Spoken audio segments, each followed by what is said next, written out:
sumarse se irán agregando. Hoy vamos a hablar ya habíamos hablado en la clase pasada sobre los alimentos que modifican las emociones. Vamos a hablar también un pequeño recordatorio sobre los cambios neuroendocrinos. Cuando ustedes noten que este tema ya lo conocen, lo vamos salteando, ¿sí? Porque entiendo que son todos profesionales y que a lo mejor ya sobre trastornos alimentarios conocen, y aprovechamos el tiempo para hablar después de biodecodificación y de los otros recursos complementarios. ¿Les parece bien? Bien. Entonces, repasemos un poquitito. No puedo abrir la imagen, pero de todas maneras no hace falta tener la foto para saber cuáles son los alimentos que mejoran las emociones. ¿Los quieren decir, los decimos entre todos? Yo empiezo por uno poco frecuente, por el salmón, por ejemplo. El hummus. El hummus o la pasta de garbanzo, los garbanzos. Son alimentos Sí. que mejoran, que tienen acción antidepresiva. Todo lo que se dice acá está científicamente comprobado, ¿sí? Esto lo digo porque sé que lo saben, sino por lo que se incorporen nuevos y escuchen la clase. El chocolate. Todo lo que es alimentación mediterránea. Las pastas, el aceite de oliva, los tomates, la albahaca, los condimentos. Cuando la alimentación está bien condimentada, mejora el estado de ánimo. Bien, ¿qué otros? El huevo. Con todas las se producen mucha saciedad y también mejoran el estado de ánimo. Las almendras, las nueces, las pasas de uva, los dátiles, todas las frutas frescas. Por ejemplo, cuando hay un comportamiento adictivo, el consumo de banana o el exprimido de naranja mejora el estado de ánimo, disminuye la compulsión alimentaria. Cuando hay un comportamiento como María, Adictivo. Por ejemplo, los adictos que son inestables emocionalmente, es muy bueno que consuman banana o exprimidos de naranja, les baja la ansiedad.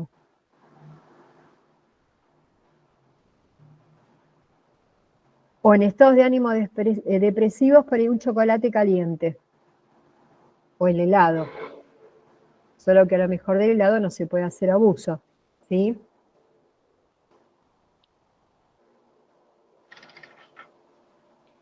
Estoy esperando que me acepte Graciela. A ver, es otro link. Ahí le envío el link a Graciela para que ella pueda también contactar.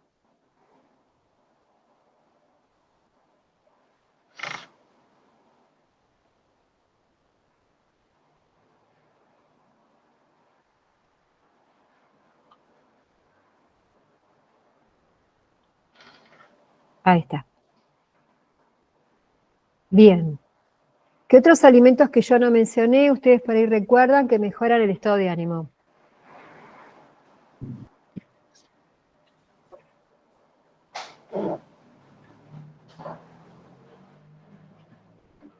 O sea, era bueno repasarlo. Dicen que también las sardinas, en general los pescados y las comidas sabrosas. Olvídense de esas dietas restringidas de todo. Las dietas restringidas aumentan la ansiedad. Las restricciones en hidratos de carbono, que ahora están todos enemistados con los hidratos de carbono, de pronto ahora son todos malos. No, no son todos malos, son además necesarios, ¿sí? Lo que es malo es el excedente o la mala calidad de hidratos de carbono con el consumo cotidiano. ¿Qué más? ¿Qué más mejora el estado de ánimo?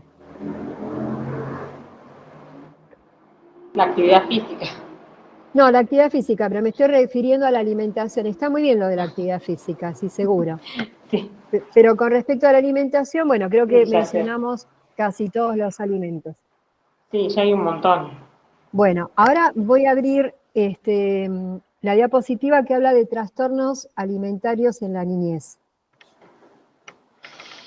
Queremos que todo salga bien y que sea más o menos rápido. Compartir. La ventana.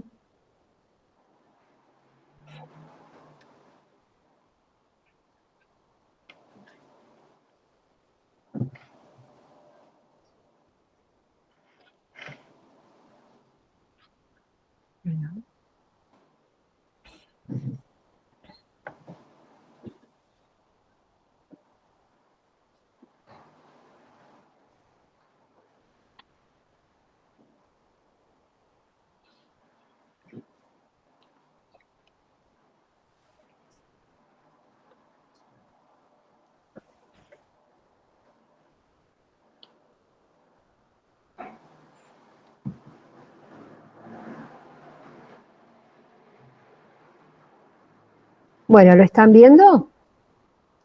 Sí. Sí, bárbaro.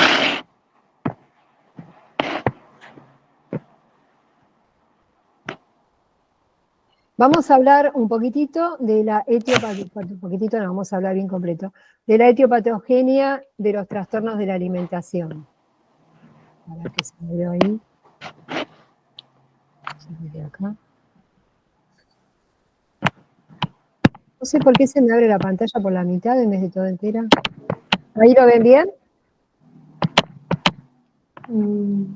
¿No? Parece que sí, no sé Sí. bien qué es lo que hay que ver, pero Una power pareciera, verde que dice etiopatogenia de los trastornos de la alimentación. sí. Bueno, las causas.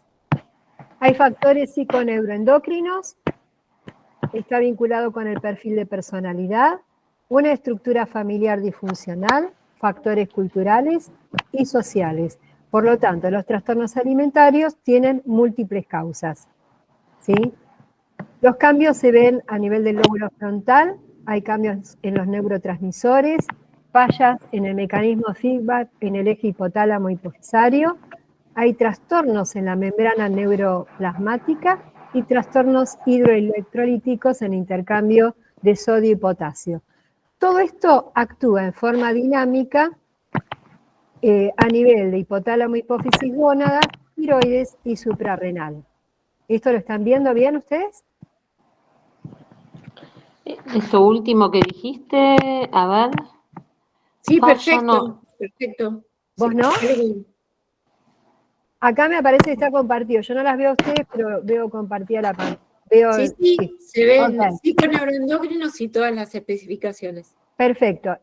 Los trastornos de la membrana neuroplasmática, a veces los pacientes no entienden que cuando saltean el desayuno tienen un ayuno de 12 horas en donde se alteran los niveles de glúcidos, por ejemplo.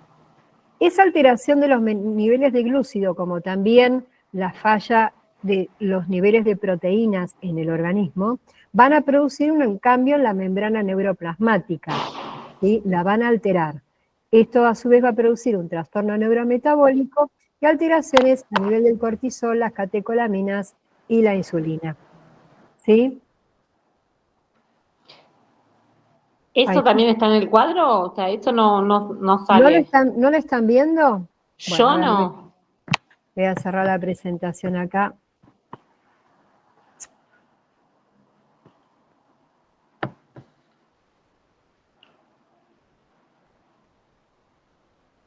Ceci, lo que no se ve es esa especificación que estaba dando porque la está nombrando ella, pero viste que estaba nombrando uno por uno. Primero solamente Sí. eso es. Lo que no se veía, no, lo que yo, viste que hay una parte que dice falla, lo de las fallas me parecía apenas cortadito el título y no sé, me parece que Ah, había algo más, eso no lo veía, no sé Se por me qué. cortó se me cortó la transmisión. sí. A ver si se está grabando. Yo creo que sí, botoncito rojo. Es que se está grabando. Está bien. Bueno, vamos a continuar. Ahora, perdón, chicas, se cortó al final. Volvemos acá. Traten de ingresar todas juntas porque si no, también se me produce acá un lío bárbaro para cerrar la transmisión y volver a empezar.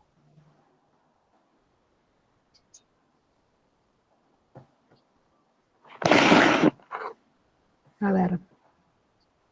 Acá estoy.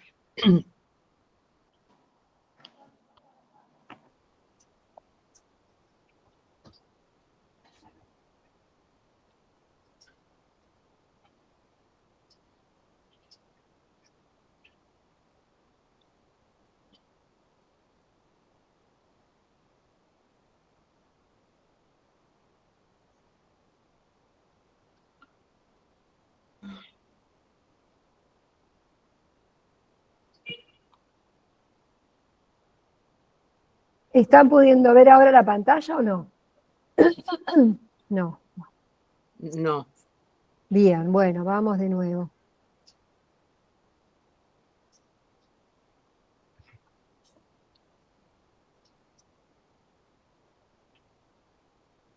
Ahora, Sí, ahora sí, sí. bien.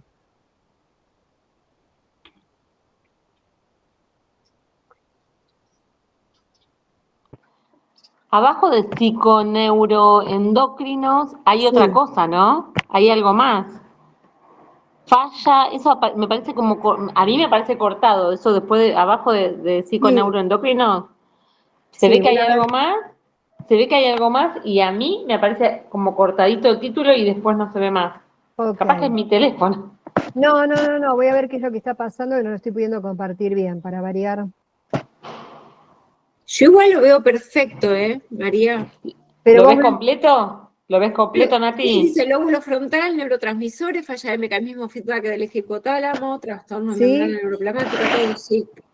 Eso sí lo veo, Hasta eso azul, trastorno. lo Sí, que está lo que está en azul sí lo veo, pero abajo de eso hay otra, se ve que hay otra cosa más que no Sí, aparece. Ahí estaba, a ver, ahí lo ven, ¿ustedes lo ven bien ahí? ahí sí.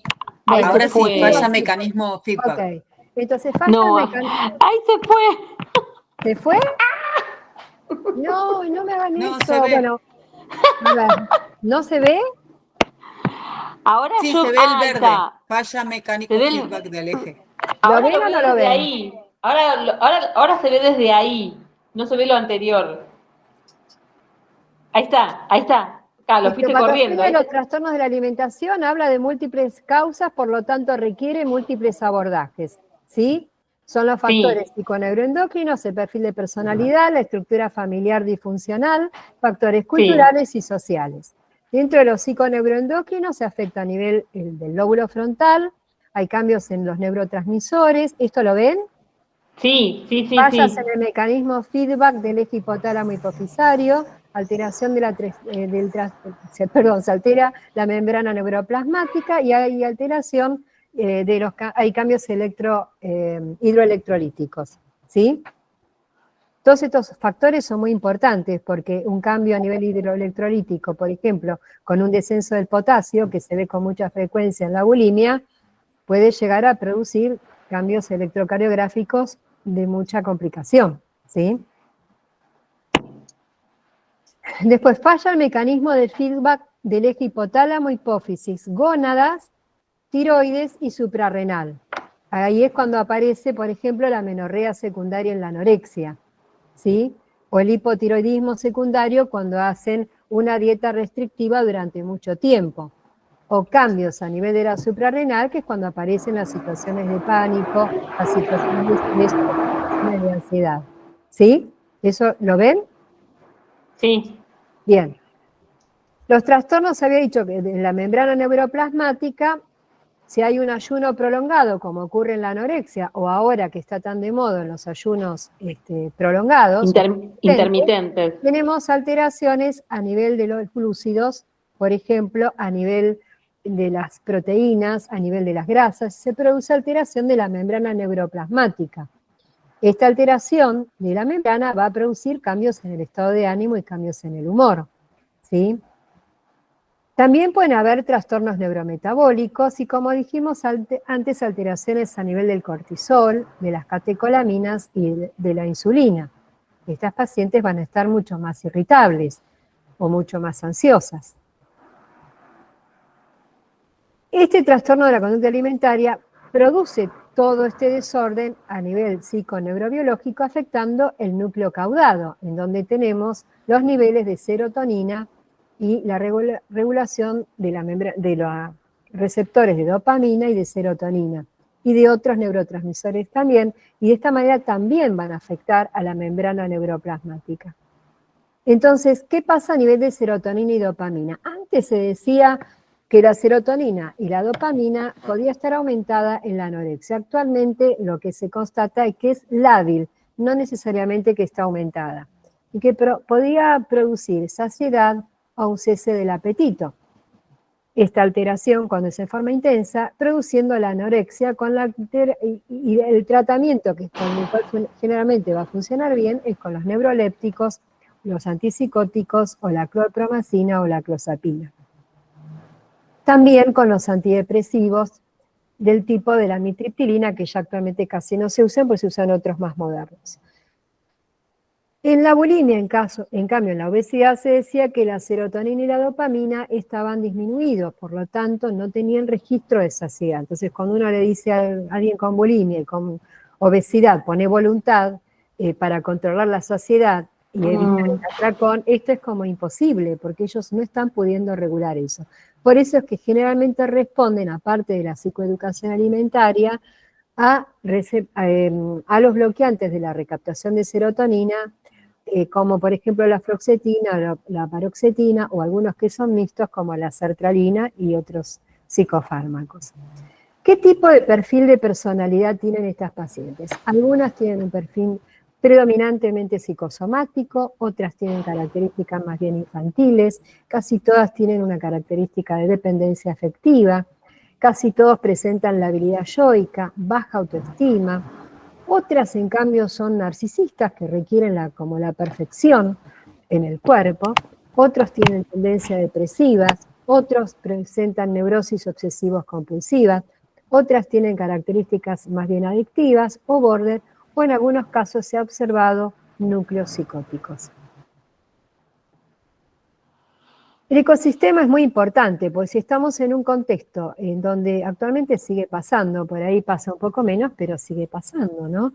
En donde según en qué cultura estamos viviendo, en un mundo en donde es todo como muy líquido, muy de apariencia, muy donde la imagen es más importante que la esencia, esto va a producir mayor incidencia en este tipo de enfermedades. Se ha notado que en países como África, Cuba o en algunos países de Europa la incidencia está más disminuida y en cambio aumenta en los países como en Estados Unidos y en Sudamérica.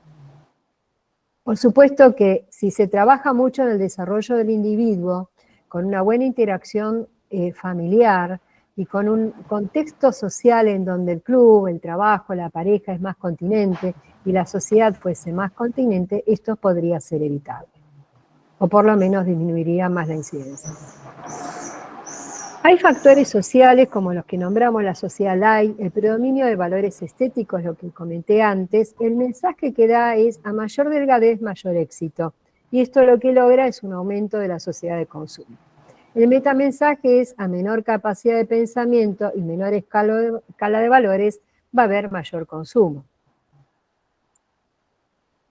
Hay otros factores sociales que son predominantes en los trastornos alimentarios. Una es la característica socioeconómica del país. Esto va a determinar el tipo de alimentación en la población, las crisis económicas, la desorganización. Tiende a desaparecer la mesa familiar. El olorcito a comida también tiende a desaparecer. ¿Sí? Que llega el chico del colegio y que tenga la comida servida y casera, hecha por mamá o por la abuela. Esto se ve cada vez menos. El estrés del grupo familiar es otro desencadenante, el aumento de la desocupación. Esta Power yo también escribí hace mucho tiempo y también lamentablemente estos factores negativos en lugar de mejorar empeoraron. En este momento, por lo menos en Argentina y en muchas otras partes del mundo, la desocupación aumentó, como también los problemas de vivienda, el exceso de trabajo, la exigencia por parte del Estado. Todos estos factores hacen que incremente la enfermedad.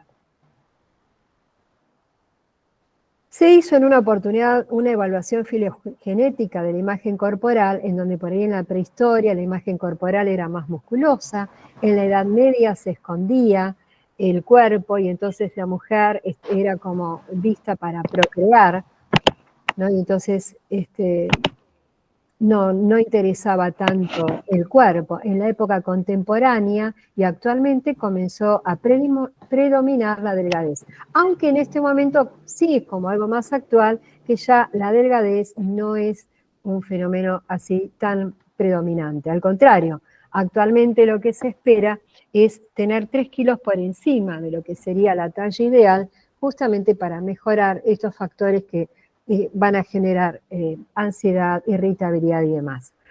Es como un factor de defensa, se tiende más a 3 kilos más que a 3 kilos menos. Los tipos de comunicación. Bueno, esto está basado en el libro de Paul Vaslavic, que él dice que es imposible no comunicarse, que hay distintos niveles de comunicación, una comunicación digital o verbal y una analógica o corporal. La interacción también es muy importante, a veces hay un tipo de interacción simétrica y complementaria, a veces no, siempre tenemos una interacción simétrica y complementaria. Y también él marcaba como importante la situación de la secuencia de hechos y el valor de la profecía autocumplidora. Cuando, por ejemplo, se piensa, bueno, no va a comer. Si yo digo no va a comer, es esperable que el paciente no coma. Por eso es importante trabajar mucho cuál es el pensamiento en la familia. Lo otro es la comunicación a través del alimento. ¿Sí? La omnipotencia que produce cuando uno, a veces hay pacientes con anorexia que decían, yo decido si quiero vivir o si me quiero morir, por lo tanto decido que no quiero vivir. Esto hay que tomarlo con pinzas, a veces podemos trabajarlo terapéuticamente, otras veces es un núcleo tan resistente que hace que sea muy difícil la intervención terapéutica. También se comunica cuando se rechaza el alimento o cuando se aprueba el alimento, o a veces se genera una situación como de dominio, ¿no? Porque en el momento en donde decide el paciente no comer y toda la familia está atenta o preocupada por ese no comer, estamos haciendo un ejercicio de poder. Otras veces hay manejos a través de la alimentación. Bueno, Perdón, María. sí, sí. Dice Verónica que está esperando. Ahí me Ay, Verónica. Bueno, vamos a ver si puedo hacerla Verónica. Ahí está. Gracias por avisar. No, por Permitir a favor. todos, permitir. Ahí está. Seguimos. Ingresó Verónica, ¿no? Pues yo no estoy viéndolo eso. Sí, dice se unió. Perfecto. Seguimos entonces.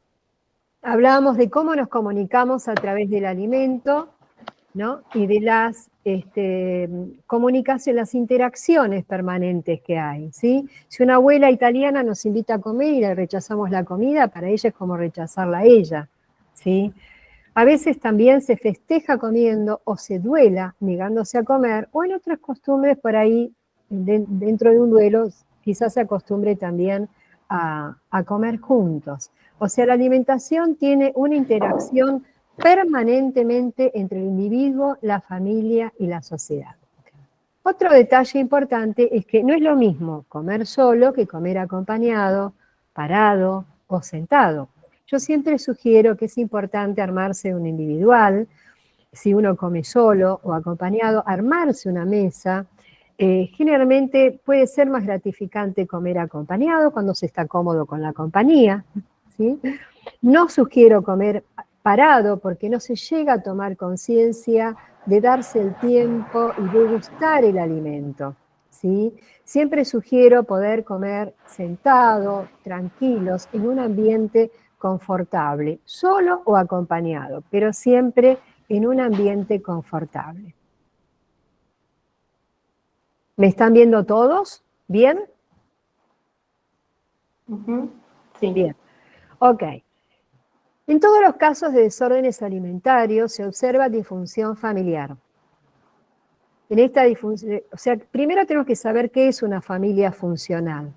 Una familia funcional está conformada por una pareja conyugal, está conformada por el vínculo entre los hermanos, el vínculo entre padre e hijo, madre e hija, tiende a no aislarse, tiende a tener un círculo social, tienen una buena adaptación al éxito, buena tolerancia a la frustración, permite el desarrollo y el crecimiento de cada integrante, ¿sí?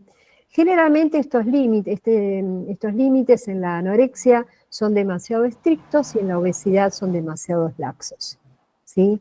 Genera autonomía y genera hábitos de independencia a la familia funcional. Y hay respeto por la jerarquía y por las reglas. En cambio, en la familia disfuncional, esto no ocurre así. Las familias, podemos contar con un padre o una madre ausente o periférica. Las familias pueden ser permisivas. En la obesidad se ven más familias permisivas, a veces muy sobreprotectora, o características adolescentes, o madres asfixiantes que hacen todo por sus hijos. No dejan crecer a los chicos, o a veces hay una alianza con alguno de los progenitores, ¿sí? Cuando por ahí comparten un secreto con el padre o comparten un secreto con la madre, dejando al chico triangulado o entrampada en este conflicto parental. Entonces crece con fallas en la identidad y en la simbolización. Bueno, otra de las consecuencias, o sea, yo ya mencioné al principio qué es lo que ocurre en la familia disfuncional, suele haber negación de los conflictos parentales y fallas en el crecimiento o enriquecimiento cultural. ¿Sí? Y hay mucha sobreexigencia en las familias de las anoréxicas y están muy pendientes del qué dirán. Entonces, mientras que en la familia las reglas son muy exageradas, en las familias con anorexia, en las familias con el obeso, las reglas casi no hay límites, y en las familias con pacientes con bulimia son límites muy difusos, ¿sí? En los roles se suele encontrar aglutinación, fallas de autonomía y mucha dependencia. A mayor disfunción familiar hay menor conciencia de enfermedad y hay mayor riesgo para el paciente, y esto, cuanto mayor es la disfunción familiar y menos sea la conciencia de enfermedad, hay mayores posibilidades de aumento del fracaso terapéutico. A veces tenemos que hacer diagnóstico diferencial entre una inapetencia selectiva. La inapetencia selectiva se ve con mucha frecuencia en los niños, a veces también lo veo en algunos adultos. Puede ser fisiológica según la edad, o sea, es normal que un niño muy pequeño le cueste aceptar todos los alimentos, entonces tenemos que ir esperando y mostrando los alimentos gradualmente, hasta la aceptación de toda la alimentación. A veces los pediatras jugamos con los colores y decimos, bueno, esta semana vamos a agregar alimentos de color anaranjado, y así ayudamos a los chicos a aceptar las naranjas o los cítricos en general, o la zanahoria. Otras semanas aceptar el color rojo, entonces a lo mejor aceptaban el consumo de manzanas o el consumo de tomates, y así gradualmente íbamos agregando distintos colores hasta dar un menú completo. Es importante diferenciar lo que es la inapetencia fisiológica propia de la edad, que es hasta que el paladar se acostumbra a aceptar nuevos alimentos, de la patológica. La patológica va a desarrollar, va a afectar el desarrollo psicofísico del niño, ¿sí? Entonces, por ejemplo, ¿qué casos tuve yo de inapetencia patológica? Yo atendí una vez un chico que comía solamente chisitos. Imagínense las alteraciones metabólicas que tenía ese chico alimentado solamente por chisitos, porque aprendió a sentir sabor a ese alimento y los padres no pudieron agregarle otro tipo de alimentos. Presentaba trastornos de ansiedad, impulsividad, agresividad, berrinches, etcétera, etcétera. Pero como este chico, hay muchos chicos. Hoy en día a veces les digo a algún paciente, bueno, tienes que incorporar verduras. No, yo no como nunca verduras porque no me gustan, etcétera, etcétera. Bueno, pero entonces la alimentación está basada nada más que con las proteínas. Por ejemplo, por ahí comen solamente milanesas con papas fritas. Bueno, esta es una alimentación también con una inapetencia de tipo patológica, y es importante concientizar para que se produzcan modificaciones, ¿no? Y normalizar el desarrollo. Después tenemos la anorexia nerviosa, y tenemos que diferenciarla de la anorexia nerviosa secundaria. Está la anorexia nerviosa per se, que es el prototipo del trastorno alimentario, en donde el paciente se niega a comer por terror a engordar, con distorsión de la imagen corporal, pérdida de la identidad, y suelen consultar ya cuando pasó mucho tiempo de anorexia con una amenorrea, como consecuencia de esa anorexia. Esto es importantísimo diferenciarla, por eso yo en todos los casos en donde se sospecha un trastorno alimentario, sugiero la indicación con el médico psiquiatra para diferenciar si hay una depresión de base o si la depresión es reactiva a la anorexia. En la depresión de base, donde el paciente se niega a comer, lo que está ocurriendo es que no le preocupa el peso. Lo que él perdió o ella perdió es el sentido de vivir. Y son conscientes de que están perdiendo peso, son conscientes de su delgadez. En cambio, en la anorexia nerviosa, el paciente se ve gordo a pesar de su importante delgadez. En otros casos hay enfermedades orgánicas, la anorexia producida por cáncer, o por colagenopatías, o por infecciones, o por enfermedades terminales, en donde el aumento del metabolismo por la enfermedad terminal los lleva a estar magros, a estar muy adelgazados, y esta misma delgadez los lleva a no sentir luego apetito o deseo de comer. Después estaba la anorexia, el diagnóstico diferencial de anorexia bulimia, bulimarexia, que dependía de la sintomatología predominante, ¿sí? A veces predominaba el terror a engordar y cada tanto había atracones recurrentes, autoinducidos, y otras veces los trastornos de la conducta alimentaria inespecífica, que había que diferenciarlo de la anorexia y de la bulimarexia o de la bulimia sola o de la anorexia. ¿Por qué había que diferenciarlo? Bueno, por suerte tiene mejor respuesta al tratamiento y no presenta la sintomatología completa ni de la anorexia ni de la bulimia. En el abordaje clínico que requieren el tratamiento ambulatorio en los trastornos alimentarios requieren tratamiento psicológico en donde el foco es trabajar la autoestima, el proceso de individuación y los distintos desarrollos de los niveles simbólicos, porque una de las dificultades es que no pueden expresar, no pueden simbolizar qué es lo que sienten, por ejemplo. Son muy inhábiles para expresar sus sentimientos. En las terapias familiares hay que detectar cuál es la disfunción y trabajar en ellas. Y en las terapias grupales es importante trabajar la interacción y la diferenciación.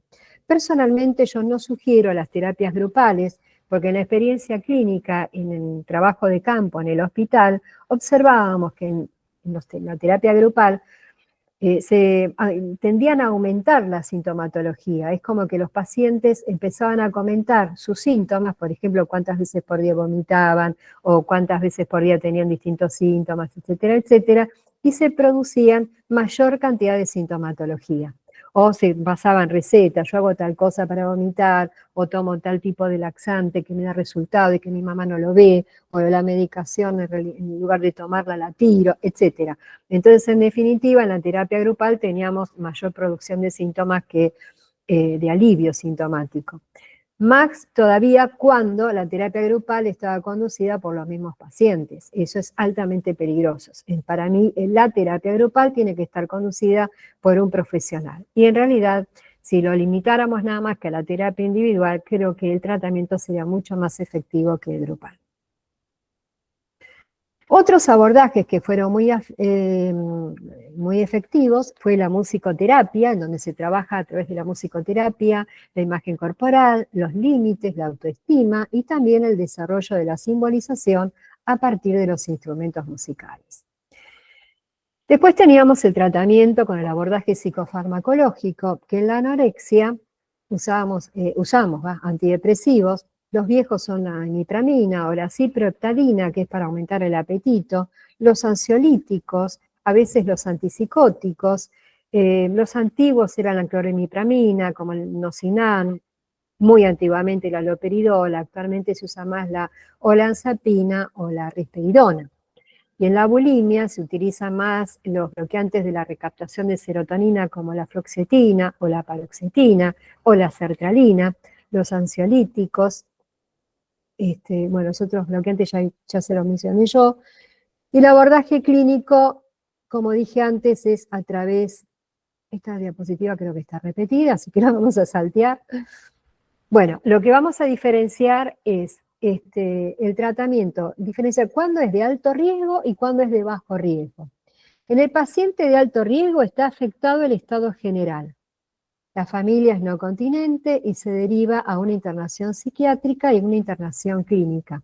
Yo trabajé una vez en un centro muy conocido que era Luba, que por ahí yo no coincidía en la metodología diagnóstica ni tratamiento porque era como muy coercitivo, requerían siempre internación, pero después tuve que reconocer que aquellos pacientes que no tenían una familia continente respondían mejor al tratamiento en una internación como era en Aluba o en cualquier otro centro psiquiátrico que en su propio domicilio. Porque si los papás no tomaban conciencia de enfermedad, difícilmente iban a poder ayudar a sus hijos. Después tenemos los pacientes que sí podíamos atender en forma ambulatoria, que son los chicos que estaban clínicamente compensados y que además cuentan con una familia continente. Entonces ahí se hace el tratamiento ambulatorio con abordaje clínico, o sea, trabajando conjuntamente con el médico pediatra, y con el tratamiento psicoterapéutico, psicoeducativo y el tratamiento preventivo. Bien. Entonces, en el abordaje clínico tenemos tratamiento psicológico individual, familiar. Yo no indicaría grupal actualmente, si bien otras instituciones sí lo utilizan. La musicoterapia sí puede ser en forma individual y grupal, entonces no se hable de sintomatología, sino directamente el abordaje que decide el musicoterapeuta en función de la sintomatología presentada por el grupo. El tratamiento neuropsiquiátrico generalmente se basa a la indicación de ansiolíticos, antidepresivos y neurolépticos, como los antipsicóticos atípicos. Y el abordaje psicoeducativo tiene que ser individual, familiar y comunitario. Cuando yo me refiero al abordaje comunitario, me refiero a que es importante que en las escuelas se eduque con la alimentación. Entonces sería muy interesante que en lugar de que tengan un kiosquito donde vendan golosinas, tengan un kiosco en donde vendan frutas secas, frutos secos, huevos duros, no sé, toda alimentación proteica, ¿sí? Alimentación o verduras también, ¿por qué no? Cortar las zanahorias como si fueran papas fritas y ofrecer las zanahorias frescas, los alimentos frescos de la naturaleza a la mesa. Sin necesidad de grandes elaboraciones, esta alimentación de la naturaleza a la mesa sería mucho más educativa y saludable para el niño que empieza a crecer y que es más importante que le guste elegir comer una fruta a que elija comer un pancho. Sin embargo, en las escuelas todavía se sigue ofreciendo alimentación chatarra, a pesar de toda la cantidad de instrucciones y charlas educativas que se dan con respecto a la alimentación. Y otro dato muy importante es que si yo no educo a la familia de cómo debería ser la alimentación, es muy difícil lograr que ese chico también realice la alimentación correcta, porque lo que va a pasar es que la familia va a creer, ¿cómo le hago yo y le inculco a un chico? Mira, es importante que comas un churrasquito con ensalada si papá se come una hamburguesa, o si el primer paseo para ir a pasear es el McDonald's. De esta manera es muy difícil inculcar una buena educación alimentaria. Me ha pasado de tener chicos con otro tipo de trastornos, podemos hablar un poquito de déficit de atención, con déficit de atención, síndrome hiperkinético, y hablar a los padres acerca de la importancia de la alimentación, explicar qué es lo que debe comer, y el chico cuando venía a la consulta había estado comiendo chocotorta, no sé, cualquier otra cosa menos todo lo indicado. Y esto habla de que la familia no le da la suficiente importancia a la alimentación. Si la familia no le da este lugar o no lo entiende, muy difícil es que el chico lo pueda aplicar, ¿sí? O sea, en estos casos hay que trabajar mucho en la orientación familiar. Bueno, voy a tratar de pasar la siguiente diapositiva a ver si me sale mejor.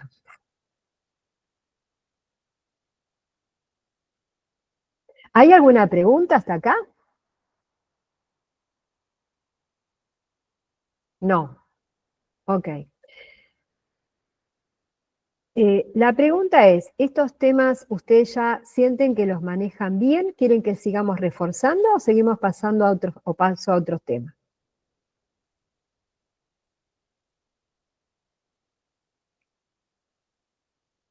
A ver, no escucho. No te escucho. Cecilia, ¿querés hablar?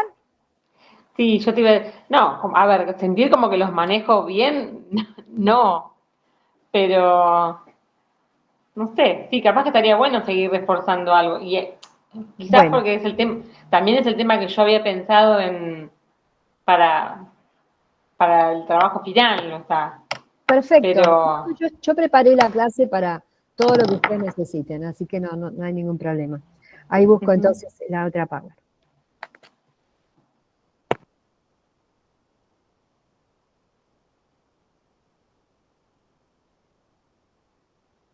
Ah, ahí está.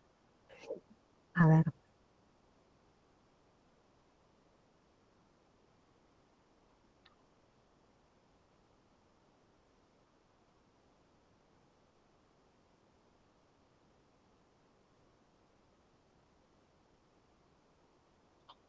A ver si me dejó plasmarla bien. Ahí está. Pareciera que sí. ¿Ahí la ven? Sí, sí Sí. se ve. Sí, se ve. Se ¿Se ve ve? bien. Bueno, esto es un poquito hablando de la neurotransmisión, ¿no?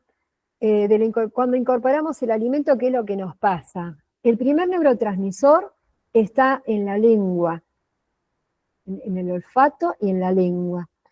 Va a seguir a nivel de faringe, duodeno, hígado y otros órganos. ¿Lo ven bien? Porque a mí acá me aparece como muy chiquitito.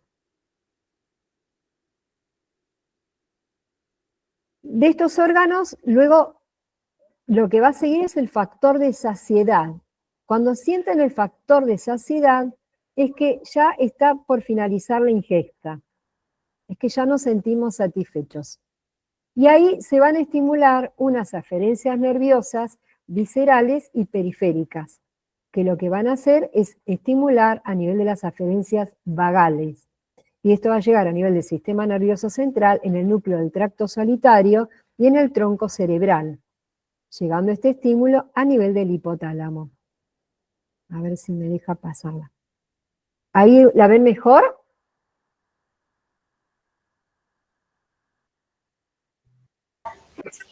María, no te preocupes. Sí, ¿No se me ve. preocupa? Se ve. Ah, se ve, listo. Sí, sí. Ok. La ingesta la dividen en tres etapas. La cefálica, que es aromática, y el aspecto, donde cuando uno dice sentir el olor al asadito, y eso anticipa la llegada de la comida. La parasimpática, que sentimos la sensación de saliva en la boca y la liberación de jugos digestivos. La gástrica, que comienza con la masticación y continúa con los jugos gástricos. Y la intestinal, que actualmente se le da muchísima importancia, es donde se absorben todos los nutrientes y va hacia el nutriente sanguíneo y se generan los factores de saciedad. O sea, nos sentimos satisfechos a partir del estímulo a nivel del intestino. Entonces, sentimos distensión gástrica, es porque se han estimulado los mecanorreceptores del estómago.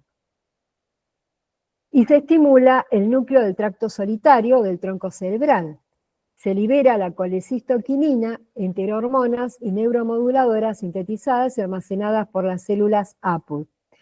Hay liberación de insulina, es la secreción máxima cuando la comida es absorbida por el tracto intestinal.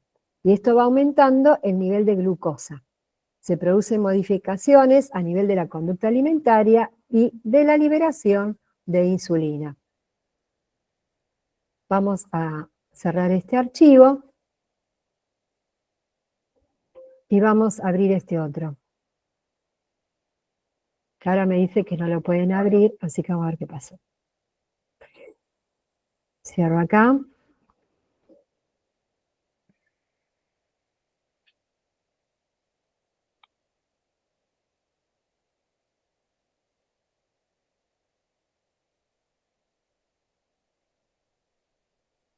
Bien.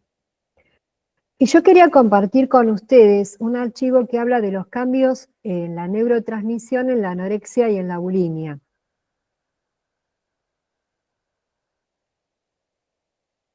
Quiero encontrarlo por aquí. Es el número 2, el número 3. Ah, ahí está.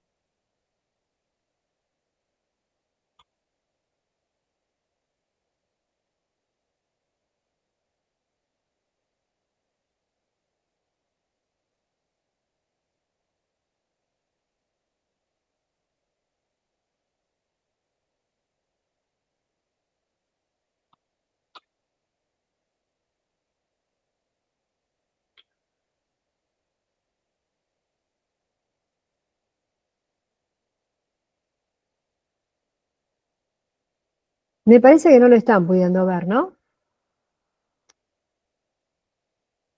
No, ahí no se ve nada todavía. No se ve nada. Bueno, vamos a cerrar acá y vamos a abrir acá.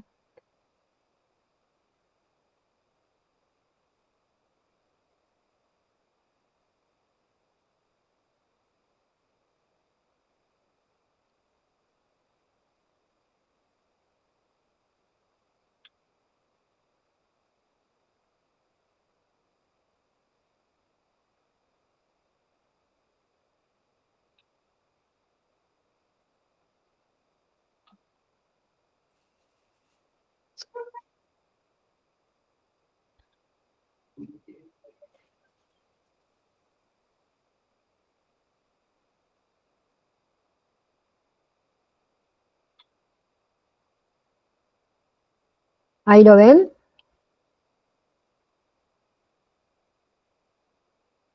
Ahí lo tendrían que ver.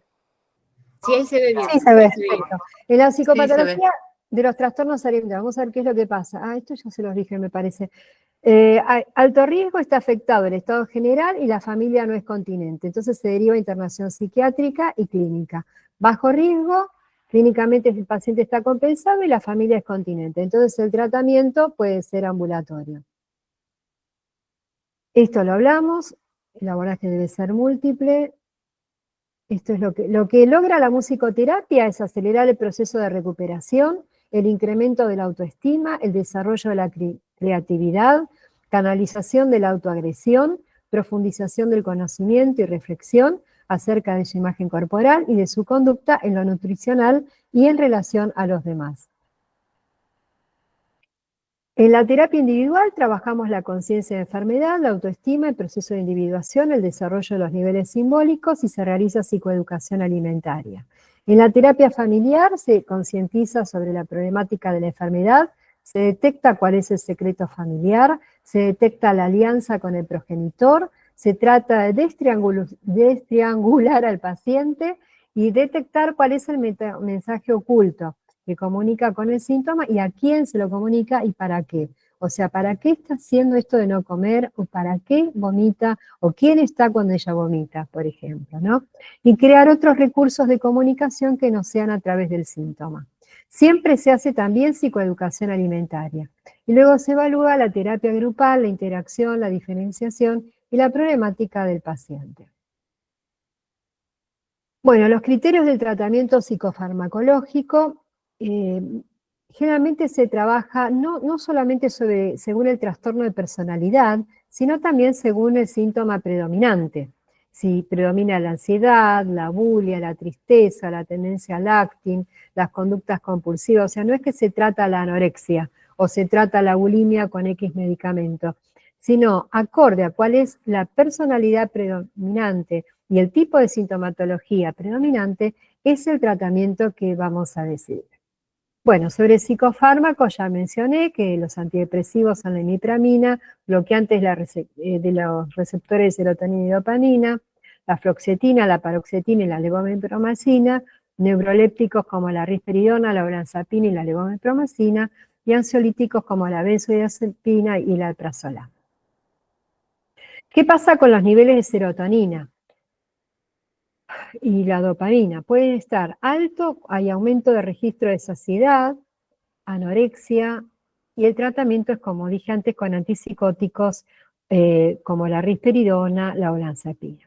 Puede ser que estos niveles estén bajos, entonces está disminuido el registro de saciedad y presentan atracones recurrentes. Entonces está el diagnóstico también de binge eating, que es solamente atracón recurrente. Comen de forma compulsiva sin poder parar. Y no hay vómitos ahí, solamente hay binge eating. Y ahí el tratamiento es con fluoxetina o con paroxetina.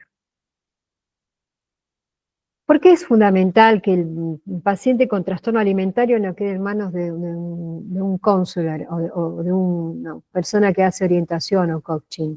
Porque requiere del seguimiento del clínico, requiere el control de hemograma, hepatograma, colesterol, glucemia, creatinina, ionograma, dosajes de hormonas tiroides, dosajes de hormonas de estrógenos y progesterona y folículo estimulante, control de calcemia, electrocardiograma, peso, talla.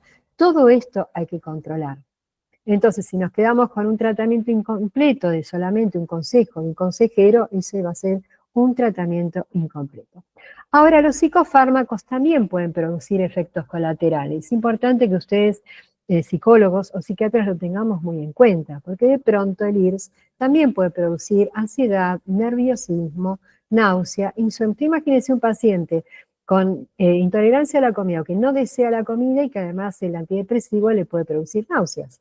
Entonces, tenemos que estar atentos a los efectos colaterales. También pueden producir inapetencia, por lo tanto una fluoxetina no sería lo más indicado en el tratamiento de la anorexia. A veces se lo indica en el tratamiento de la bulimia. Puede aparecer manía como una hiperactividad, hipomanía, o una tendencia al acting, una mayor compulsión. o puede exacerbar la ideación suicida, por eso también tenemos que estar muy atentos. O sea, damos un antidepresivo que es muy bueno en algunas áreas, pero que puede inducir al suicidio. Puede aparecer tendencia a la adicción, euforia.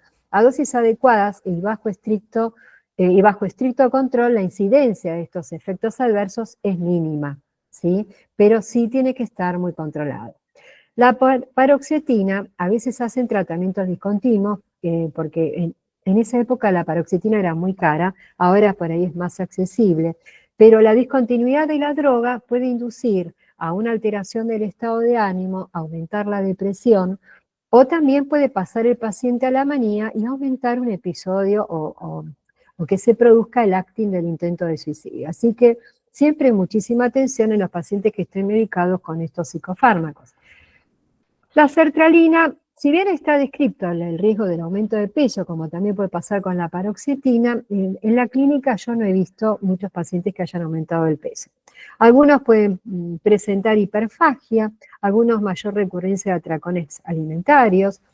En casi todos los pacientes, tanto con sertralina como paroxetina, en los pacientes varones se suele observar disfunción sexual y en las chicas también, ¿sí?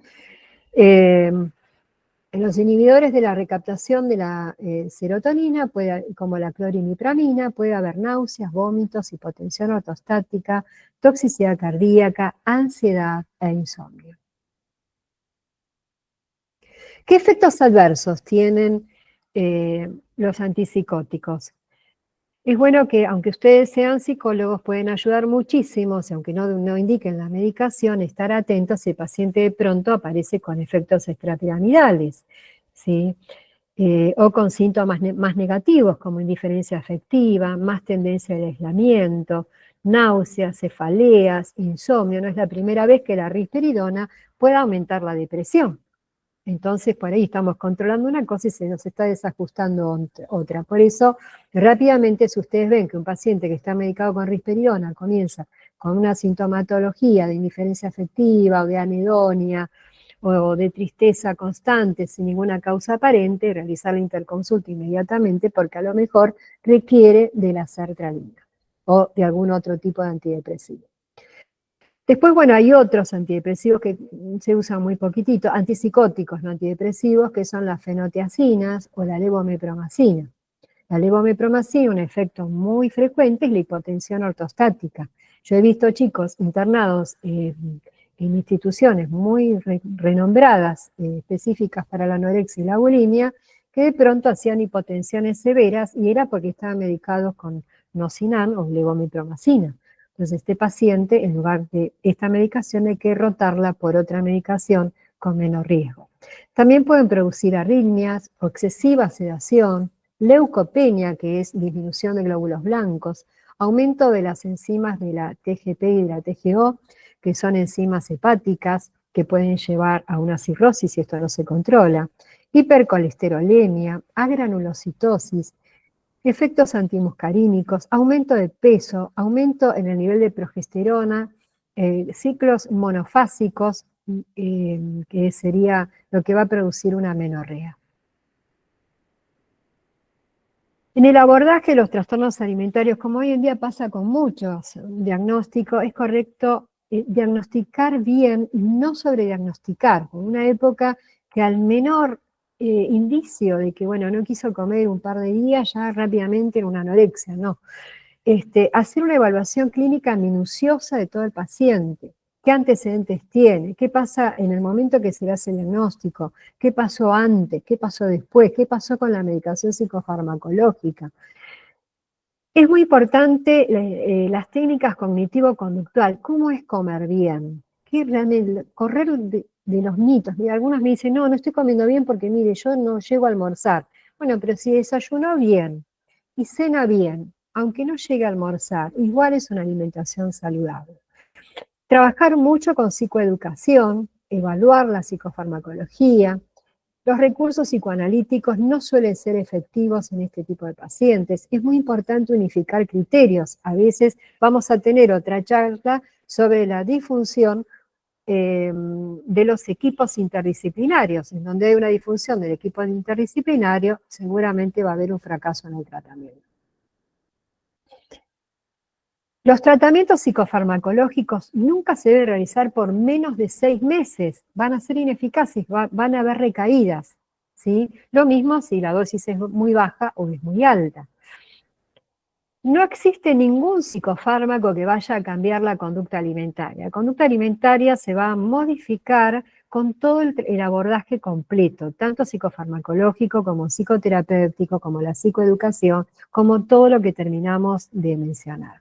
No existe ningún psicofármaco que vaya a corregir los atracones recurrentes, los vómitos autoinducidos, la restricción alimentaria, el consumo de diuréticos, eso no se va a corregir con psicofármacos, ¿sí? Eso se va a corregir actuando sobre la neurotransmisión de serotonina y dopamina y modulando el centro de saciedad. O sea que además del psicofármaco correcto, todo el trabajo de conducta alimentaria y de psicoterapia, ¿sí? Mejorando la sociabilización, la ansiedad e indirectamente remitiendo los síntomas alimentarios. O sea, lo que los cura es la misma comida, junto con el abordaje y la mirada del resto de los recursos que mencionamos. Mejorar la familia, la sociabilización, el individuo como persona, la autoestima, etc. Esto ya se lo dijimos. A ver. La iatrogenia médica se ve con muchísima frecuencia. Hoy un chico adolescente me comentaba que nunca en su vida lo habían abordado, como lo estuve abordando yo en la terapia, donde trabajamos directamente desde lo que es psicoeducación, el compromiso de él, cómo hace para estudiar. Él creía que tenía déficit de atención y no lo tiene. Tuvo una situación de bullying y severos conflictos con los padres con respecto a su conducta. 16 años, y cuando los padres dicen que no, el chico se encerraba llorando. Después les voy a comentar con más detalle este caso, que es muy interesante. Y hoy me respondía: María, ningún psiquiatra anterior me dijo nada de todo lo que estamos hablando. La sensación que tenía es que o no me escuchaban, y había uno que cuando me escuchaba, cada vez que me escuchaba, me daba un psicofármaco más. Y con él llegué a tomar 8 psicofármacos por día. ¿Se dan cuenta de la iatrogenia que hacen algunos psiquiatras sin escuchar al paciente y sin tener este abordaje integral y ecológico que requieren los pacientes?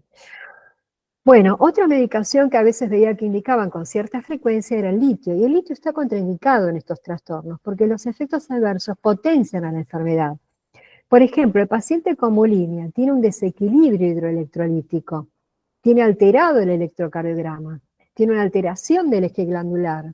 Es muy difícil hacer el seguimiento de estos pacientes. Y entonces, además requieren litemias semanales para poderlos seguir. Por lo tanto, no se justifica este uso. Porque además, el litio también va a producir desequilibrios hidroelectrolíticos y muchísima cantidad de efectos colaterales. Como también es excelente para el trastorno bipolar, que es resistente a otros tratamientos. Una conclusión muy interesante que lo saqué de un libro de trastornos alimentarios escrito por el Hospital de Clínicas es que yo coincido totalmente con esta reflexión, que una perturbación que no es analizada en sus causas profundas seguirá operando y fortaleciéndose, y así producirá cada vez mayor trastorno en el transcurso del tiempo. ¿Sí? Bueno, esta es la bibliografía, quédense tranquilos, yo después les voy a enviar todo este material completo para que ustedes puedan analizarlo. ¿Alguna duda hasta acá? ¿Hablé muy rápido? ¿Se entendió? Ok, voy a ver cuál seguía, porque me había clasificado yo todo el material, que es muchísimo. A ver. Aquí.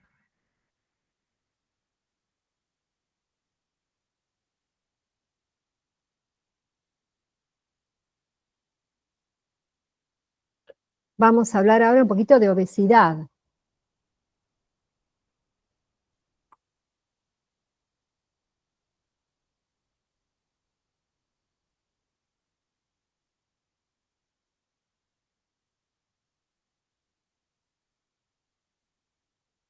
Ah, pero este no me deja compartir. A ver.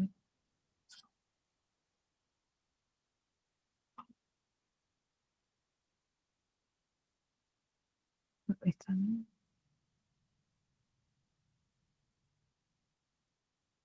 No.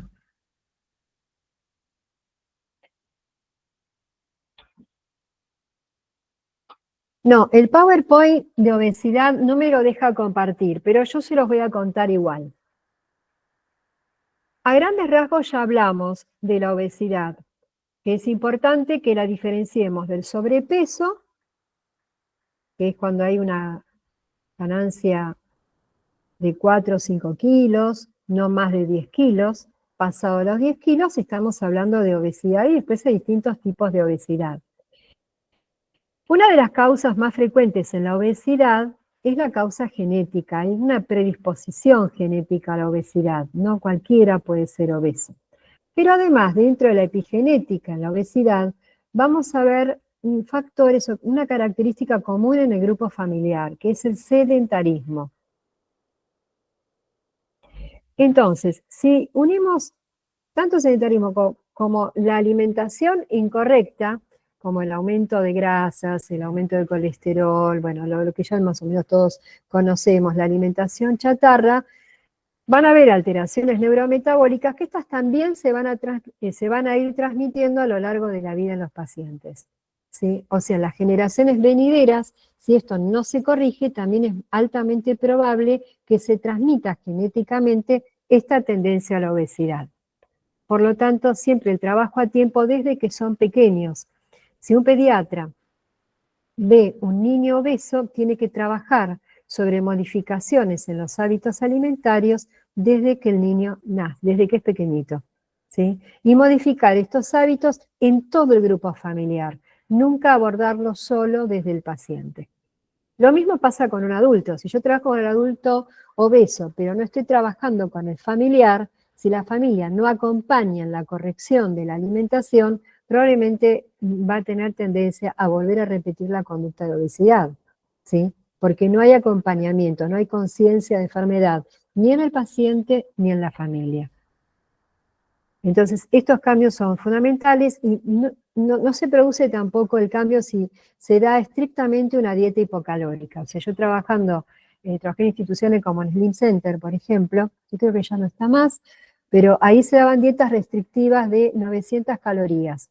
Y un paciente que viene con obesidad, con consumos de 3.000 calorías, pasarlo a una dieta de 900 calorías, puede ser que la realice una semana, 2, un mes, y después la va a abandonar, porque es insostenible y porque produce muchas alteraciones en el estado de ánimo, ¿sí? Entonces, ¿cómo se puede hacer? Bueno, si el paciente vamos a hablar directamente de cambios en la alimentación. ¿Cómo corregimos? Pues ustedes como psicólogas también lo pueden hacer. Si el paciente está acostumbrado, por ejemplo el obeso, a comer 4 milanesas con 2 porciones grandes de papas fritas, yo no le digo nunca más una milanesa. Lo que le tengo que decir es, bueno, la próxima vez coma 3 milanesas. Y en vez de 2 platos de papas fritas, 1,5. Eso igual es una barbaridad. Pero empieza a disminuir. Y voy agregando una pequeña actividad física, la que pueda. Camina una cuadra. De no caminar nada, caminar una cuadra para él es un montón. Y así gradualmente hasta llevarlo a concientizar a lograr una alimentación saludable. El estómago es algo elástico. Si yo al estómago lo voy acostumbrando a ingerir menos cantidades, se va a acostumbrar a quedar satisfecho, a sentir saciedad con menos cantidades. Si lo acostumbro a grandes volúmenes, va a requerir cada vez más volúmenes. También hay formas de engañarlo en el sentido que si es un paciente que requiere de grandes volúmenes, pero ya entendió que no tiene que comer 3 milanesas, que acepta comer una ensalada, ese volumen lo puede modificar con 2 tazas de caldo o de agua antes de las comidas, una ensalada grande y una porción chica de carne. Otro detalle importante es que aprendí con los años que escribir una dieta, yo me acuerdo que veíamos en el INSS, veía a los pacientes todos los días porque entendíamos que un cambio en la conducta alimentaria no se logra de la mañana a la noche. Entonces, y la tendencia a hacer trampa, a comer igual, a comer lo que no corresponde, necesitan contención para lograr esa disciplina tan estricta y sostener ese balance tan hipocalórico, pero de todas maneras tampoco funciona por un periodo breve. Entonces lo mejor es ir reduciendo la cantidad de la alimentación gradualmente, esto es en el obeso, ¿no? Y de a poquito ir reemplazando esas 2 milanesas por una ensalada grande, que cuanto más hojas verdes tiene, menos cantidad de calorías tiene. Y cuando voy a combinar el tipo de ensalada, no es tampoco como a veces escucho, bueno, hoy comí nada más que ensalada. ¿Y qué tenía la ensalada? Lechuga, tomate, zanahoria, arvejas, huevos, queso, jamón, pollo. Eso engorda igual que haber comido una milanesa completa. Entonces, la ensalada tiene que tener un solo tipo de proteína, o huevo, o pueden ser 2 proteínas, o huevo y queso, o huevo y jamón, pero no 4 o 5 proteínas y todo el tipo de verduras que existentes, sino elegir algo verde, algo de color y 1 o 2 proteínas. Si quiero alguien que tiene tendencia a comer demasiado, agrego más verde. Ahora, cuando pasa al revés, ¿qué hacemos si es una anorexia? ¿Qué le sugerirían ustedes a alguien que tiene anorexia? Pueden abrir los micrófonos.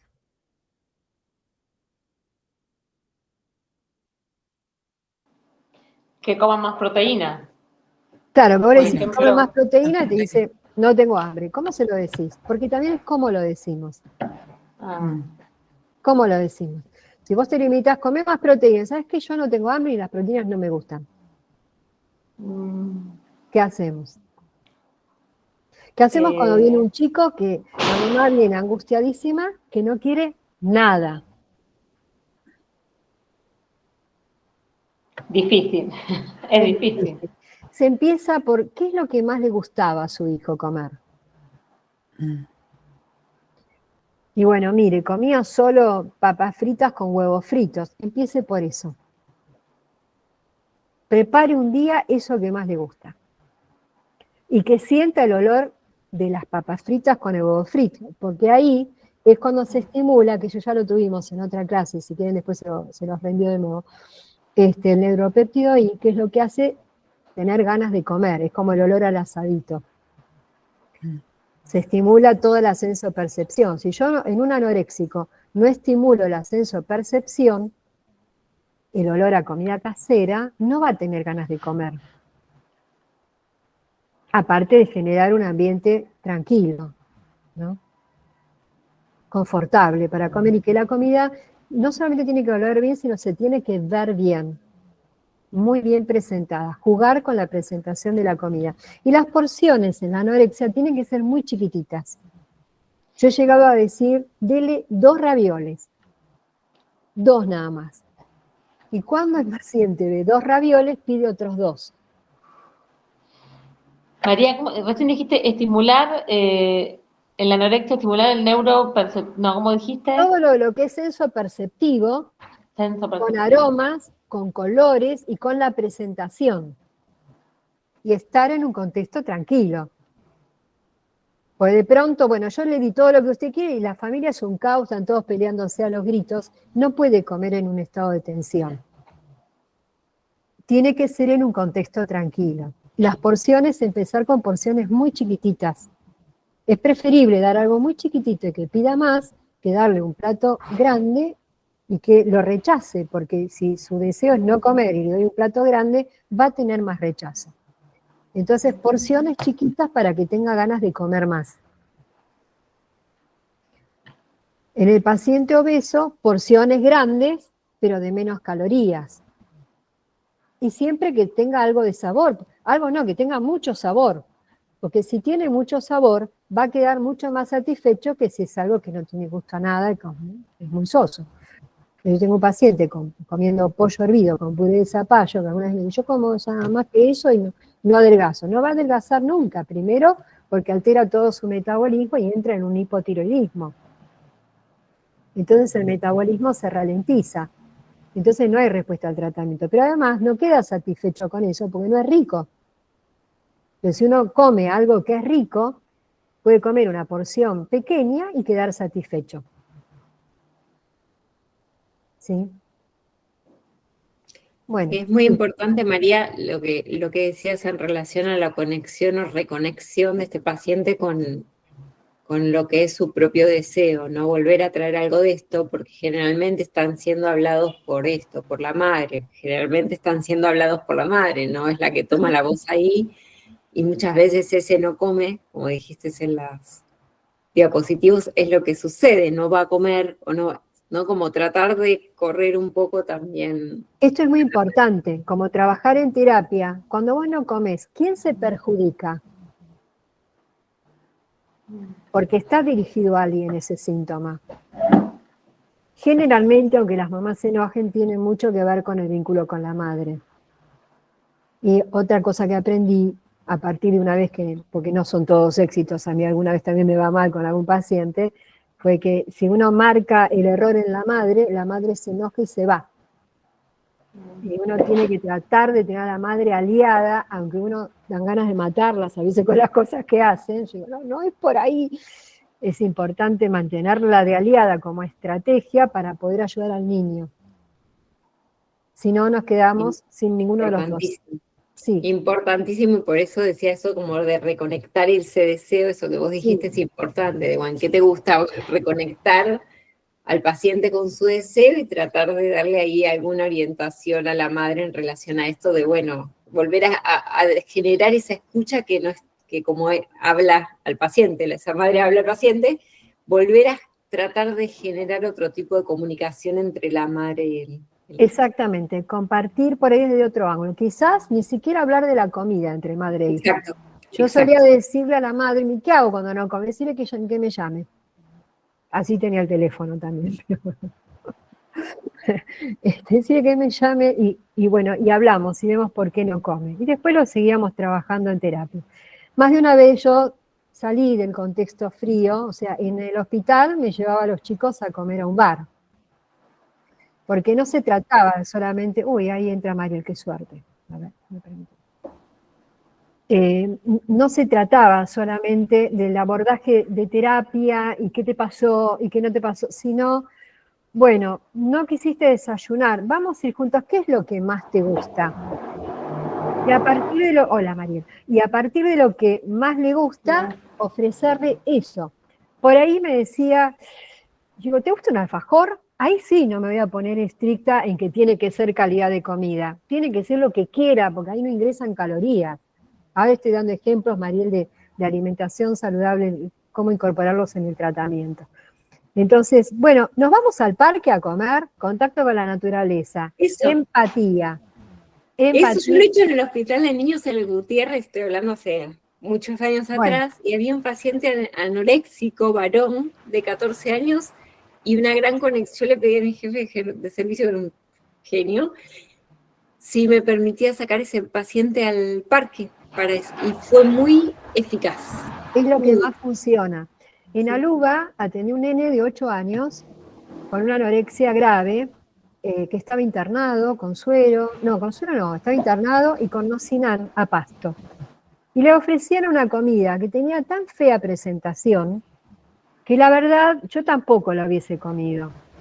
Entonces, y el chico apenas se mantenía parado porque tenía una hipotensión severa. Digo, mira, vamos a hacer lo siguiente, yo te acompaño, y me lo llevé al bar de enfrente. Comimos pizza. Y la comí con ganas la pizza. Subió la presión, mejoró el estado de ánimo, se sintió contento y contenido. Y querido, ¿no? Otro factor importante, ¿no? Porque una de las dificultades de la anorexia, no querer vivir, tiene que ver con la falta de amor también, o la falta de una saludable expresión de amor. Son madres con dificultades para maternar.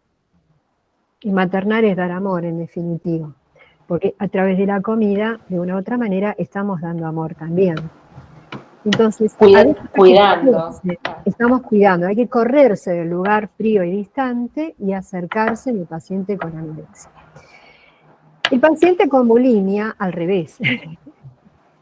Hay que tener límites muy claros. Siempre se trabaja con amor, pero por ahí con la alimentación se puede ser un poco más estrictos, porque ellos comen, pero después vomitan. Entonces ahí lo que hago es tomar conciencia de qué es lo que sienten.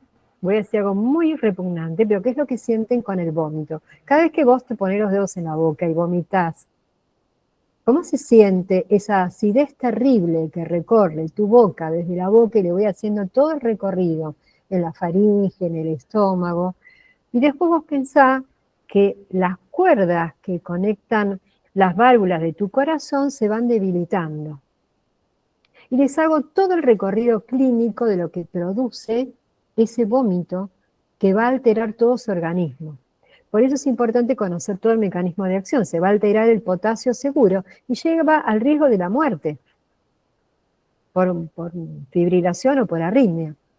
Y así como se adelgaza, por ejemplo en la anorexia, así como adelgazan el cuerpo, adelgazan todos los órganos.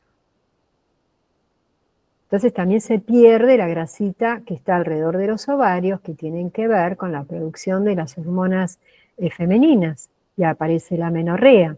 Entonces, por eso que todo lo que es neuroendocrino es importante conocerlo, como para después saber traducirlo en qué significan los síntomas que presenta el paciente y cómo estimularlo para mejorar. Por ejemplo, las amenorreas, yo no necesitaba indicarles hormonas femeninas en general, había excepciones, ¿no? Se corregían con la alimentación y a toda chica con anorexia yo le daba polivitamínicos con zinc, porque el zinc actuaba de tal manera a nivel neuroendocrino que mejoraba el ciclo de la regulación de la menstruación, pero eso iba de la mano del aumento de peso. Si no había aumento de peso, no iba a haber menstruación. Entonces, de cada cosa también utilizaba algo que Natalia conoce muy bien, y muchos de ustedes también, es la atención plena a cada cosa que hago. Entonces, cuando voy a comer con atención plena, degustando lentamente el alimento. Y esto sirve tanto al chico anoréxico, enseñarle a comer, aunque el anoréxico por ahí ya come lentamente como vicio para no comer.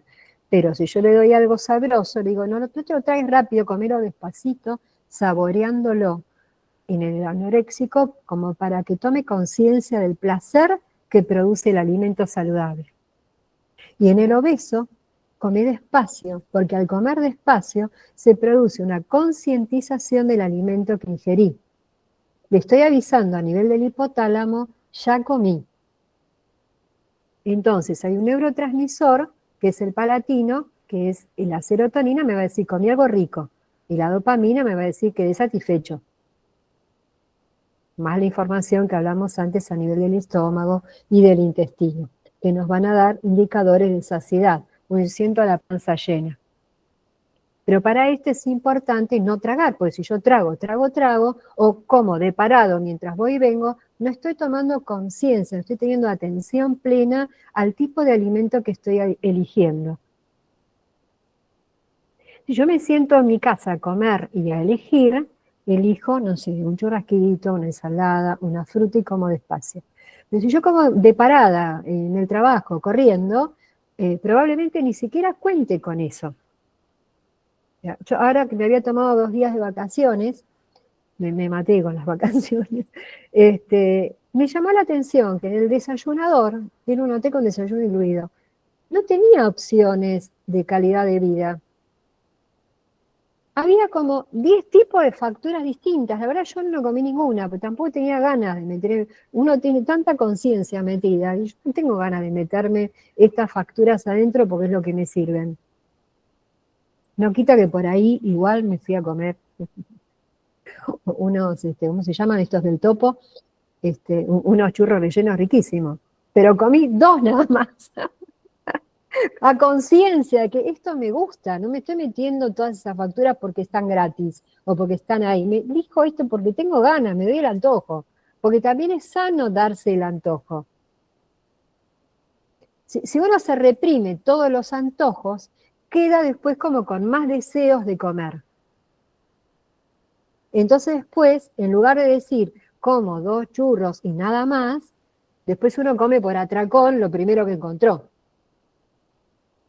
En cambio, de la otra manera, yo comí mis 2 churros, después ya me volví a casa, cuando llegué a casa me comí lo que a mí me gusta comer, todo lo que tiene que ver con calidad de comida. Y lo degusté con mucho placer. Entonces, el comer a conciencia va a ayudar tanto al paciente con anorexia como al que tiene bulimia como al que tiene obesidad. Y respetar los horarios. Antiguamente se decían tienen que ser 4 comidas diarias. Para algunos, para otros pueden ser 2, para otros pueden ser 3. Yo me acuerdo que cuando era médica joven le cuestionaba a mi papá, que desayunaba y cenaba. Flaquísimo era. Pura fibra, todo músculo. Y años después me entero que realmente mi papá hacía la mejor alimentación.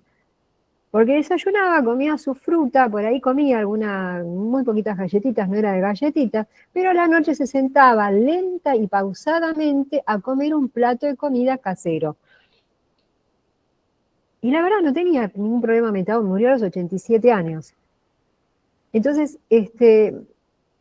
aprender a degustar, a respetar los tiempos de cada paciente, a saber sugerir en función del paciente, y si uno va a hacer una alimentación restrictiva, toda alimentación restrictiva tiene que tener dentro de lo que le gusta al paciente.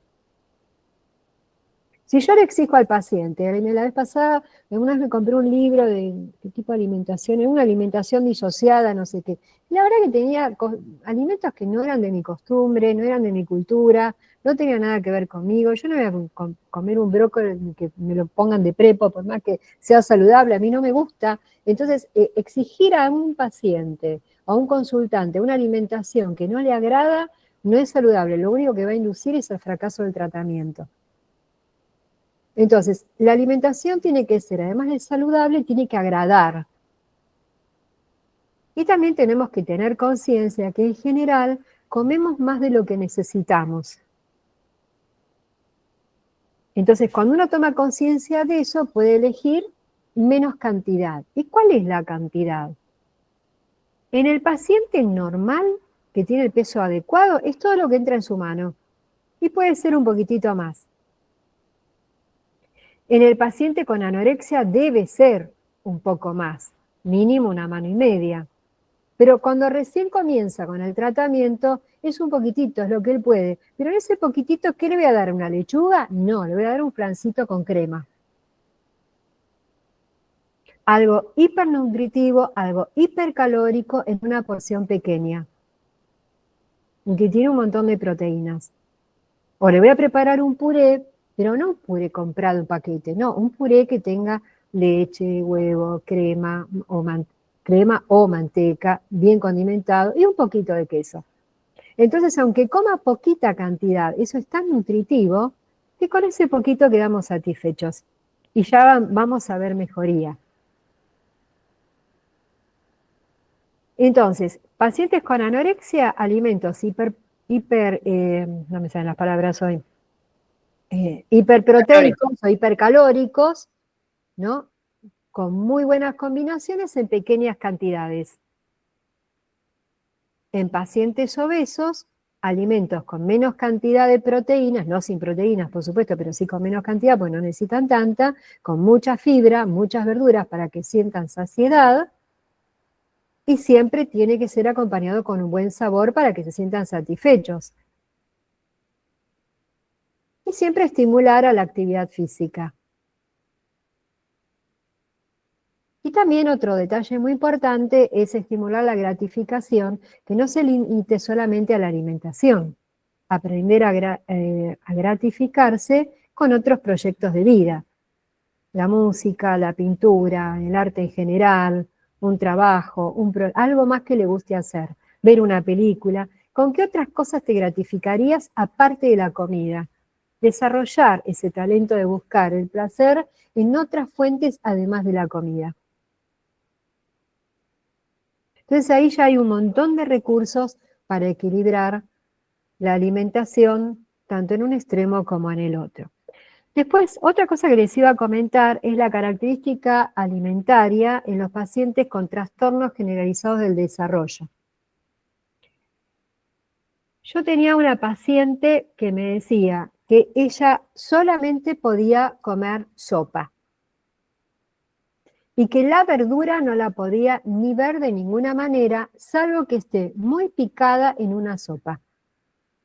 Entonces no había ni proteínas, no había nada, tenía una extrema delgadez y tenía una depresión de mucha resistencia era una paciente con autismo, ¿no? Con una depresión severa que no había sido diagnosticada como autista, y con mucha resistencia al tratamiento. Es como que nada funcionaba con ella. Pero ¿qué pasaba? Su sistema nervioso estaba agotado, no había una proteína, no había con qué sostener. Entonces, le daba 100 miligramos de sertralina y necesitaba 150, necesitaba 200 y no alcanzaba, y le daba olanzapina y no alcanzaba, porque llegó a los 40 y pico de años sin regular su alimentación. Ningún psiquiatra se había fijado en cómo se alimentaba esta paciente. Su única comida diaria era el plato de sopa.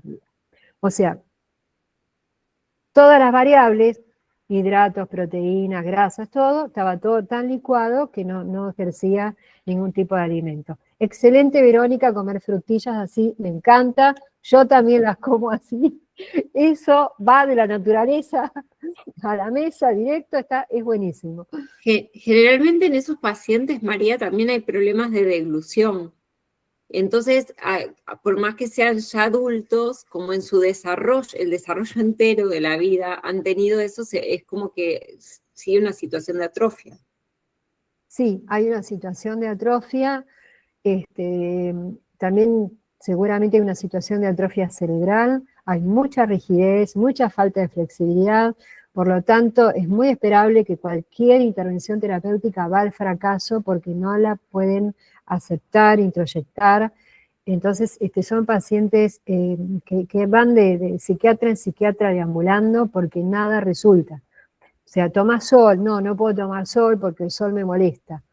Bueno, anda a un gimnasio, no porque me molesta la gente. Bueno, hacé gimnasia en tu casa. No, la verdad no tengo ganas, quiero solamente estar en la cama. Bueno, salí de la cama y bueno, yo trabajo home office porque no puedo ver a la gente. O sea, muy difícil revertir eso. Ahora, si esa chica se hubiese diagnosticado a tiempo de niña, había mucho que se hubiese podido hacer, porque hoy en día hay chicos autistas que tienen buena interacción social, conocen sus características, pero interactúan con esas características, tienen una alimentación variada. Ahora, otro caso, niño con autismo que tenía ya hace unos años, un chiquito que tenía 6 años, bueno, se tardó en llegar al diagnóstico, ya, generalmente el autismo viene de haber hecho un montón de otras interconsultas anteriores.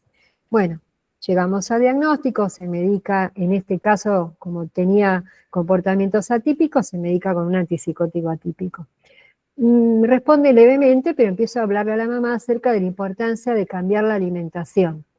La conciencia del cambio yo no me acuerdo si le mandé este libro, la conciencia del cambio de alimentación, la tomé más con el libro GATS, el síndrome psicointestinal. No sé si lo alcanzan a ver, si después le mando la fotito, si no se las había enviado antes. Este libro, ténganlo en casa para consultar, porque da un montón de material. Yo luego de leer este libro entendí la importancia que tenía también el cambio en la alimentación, que jamás en los cursos de psiquiatría infantil me los enseñaron. Entonces empiezo a explicarle a la mamá sobre incorporar dátiles, nueces, bueno, todo lo que hablamos que es saludable. Y yo lo veía al chico, y el chico cada 2 por 3, otra vez con comportamientos atípicos, problemas escolares, golpeaba a los chicos, no se ajustaba a las reglas y demás. Digo, decime, ¿vos le estás cambiando la alimentación? Mira, María, la verdad no le di mucha bola a eso.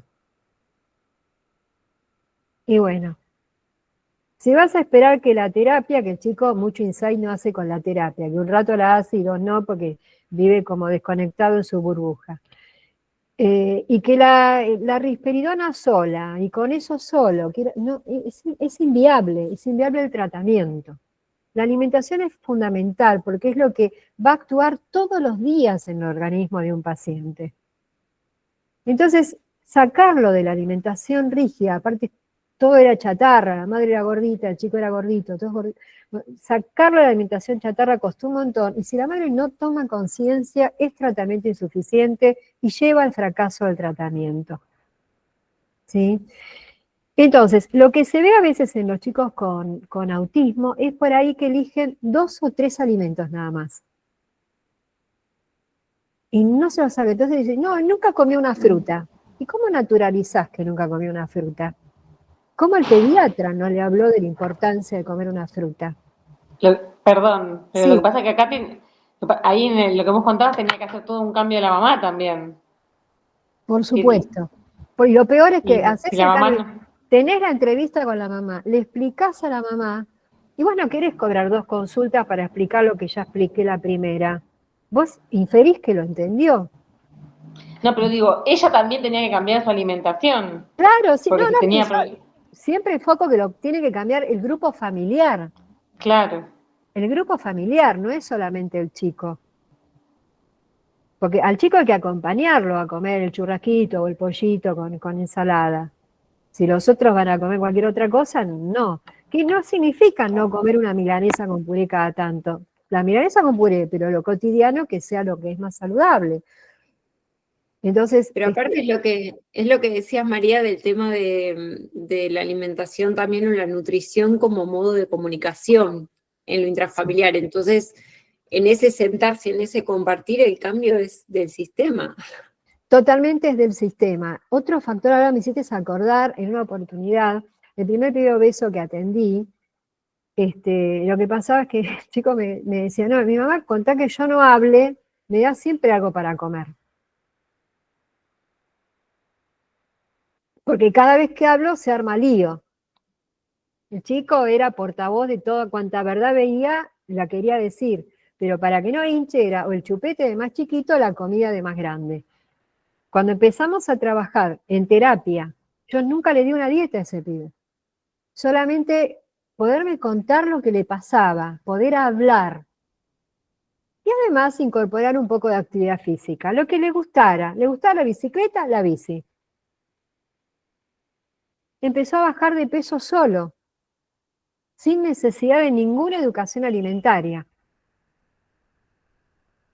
La educación alimentaria es para aquel que uno ve que tiene hábitos que hay que corregir seguro.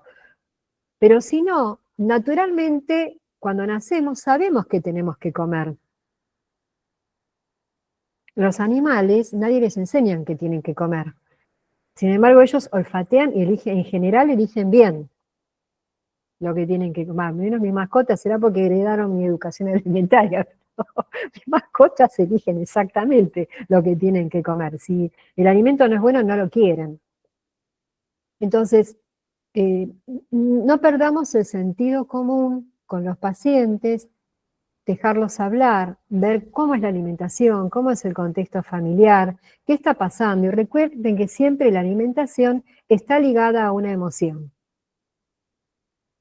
Entonces, poder canalizar esa emoción a través de la palabra en lugar de canalizarla a través de la alimentación.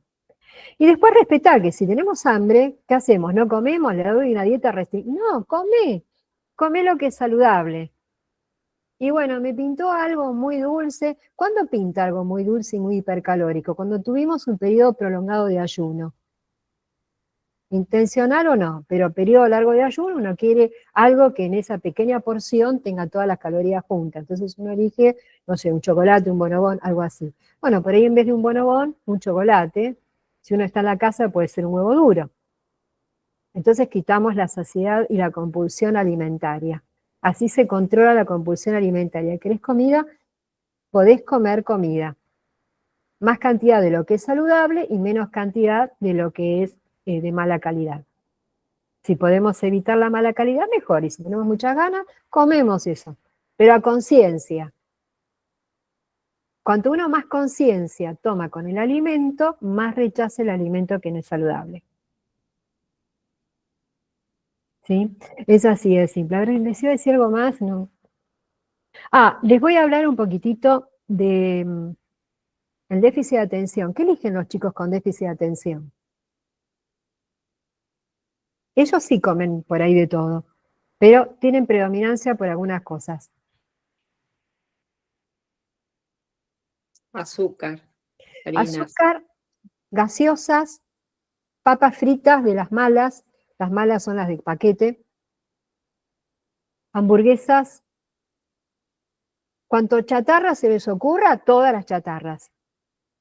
Y por ahí una verdurita cada tanto. La idea es a la inversa. Más alimentación de la naturaleza a la mesa y sin prohibir, porque la palabra prohibir genera más apetito de eso que prohibimos. Entonces, en lugar de prohibir, Bueno, seleccionar más lo saludable y menos lo que no es tan saludable. ¿Y cómo lo chequeo? En la semana cada vez tiene que haber menos cantidad de alimentos no saludables. Vamos a pasear, pero comemos en casa. Economizamos y además comemos sano. Y si comemos afuera, vamos a algún lugar donde la comida sea saludable, no un McDonald's o parecidos. Y lo otro que suelo escuchar es, ay no, nunca desayunó porque sale apurado para ir al colegio.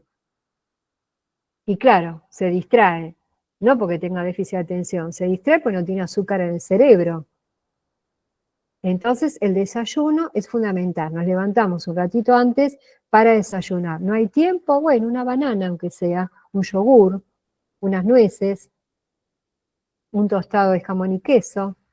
Algo simple, pero algo tienen que comer. Y si no, se refuerzan media mañana con algo dentro de lo que es saludable. De esta manera el chico mejora el rendimiento escolar. Y nos olvidamos del déficit de atención. Hay excepciones que por ahí requieren psicofármacos, pero yo les aseguro que son los menos. El chico con buena educación alimentaria, que hace actividad física, meditación o yoga, no tiene problemas de déficit de atención. Y si los tiene, los maneja muy bien. No tiene por qué tener problemas de rendimiento escolar. ¿Sí? Bien, a ver. ¿Alguna otra pregunta? Mientras me acuerdo qué más les quería comentar.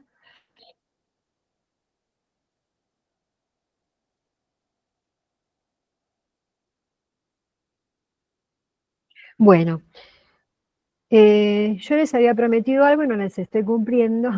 Eran un poco los avances de la monografía y un ejercicio de biodeco, pero van a tener otra clase en donde podemos hablar largo y tendido de biodeco. ¿Sí? Que creo que va a ser la siguiente. ¿Les parece bien? Para no terminar muy tarde. ¿Qué avanzaron con la monografía? ¿Hicieron nada? ¡Oh! ¡Qué horror! Yo te iba a preguntar, ¿no? Sí. Sí, yo te iba a preguntar si, o sea, si no hay como no te digo un modelo, pero, o sea, una estructura ¿De monografía?